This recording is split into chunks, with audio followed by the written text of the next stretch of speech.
Everyone, let's continue chapter 9, that is budgeting. Today I'll be doing the basics of budgeting. So let's begin.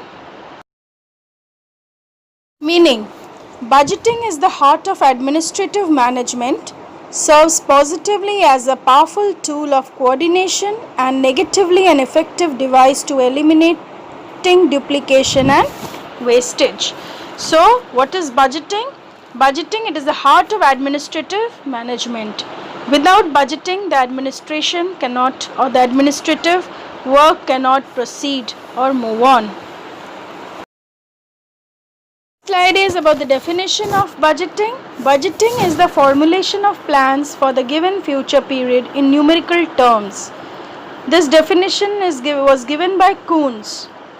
Next, budgeting can be defined as allocation of scarce resource on the basis of forecast needs for proposed activities over a period of time. Next, we move on to the purpose of budgeting. The purpose of budgeting. The main purpose of budgeting is to ensure the most effective use of scarce financial and non-financial resources.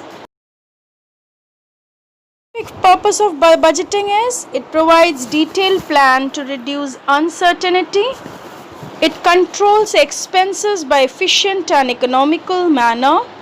It provides mechanism for measurement of work effort on timely basis, and it enhances budget planning.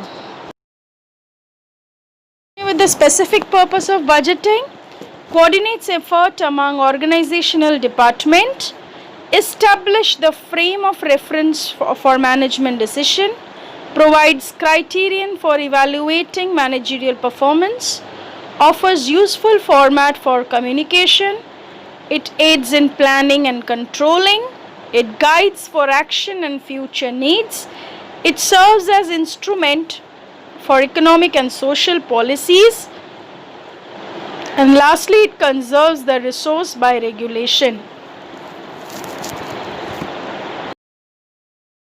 It is principles of budgeting. According to Howard S.K., the principles of budgeting are annularity, comprehensiveness, and unity. Unity, it should have both long-term and short-term expense items. The principles of budgeting. Exclusiveness, the budget is concerned with money, not with issue. Specificity, it should be allocated to identifiable objects. And the last is accountability, money should spent as indicated in the budget plan. So whatever plan has been made, whatever budget has been made, accordingly the work should go on. Budgetary process. The budget process consists of activity that encompasses the development, implementation and evaluation of plan for provision of services and capital assets. Look at the steps in budgetary process. The following steps are followed in the budgetary process. As you can see, the first is budget estimation preparation. How much is required in a particular sector? How much amount, how much financial assistance is required in a particular sector? Second is budget approval, budget allocation and appropriation, and the last is budget monitoring. Budget estimation preparation.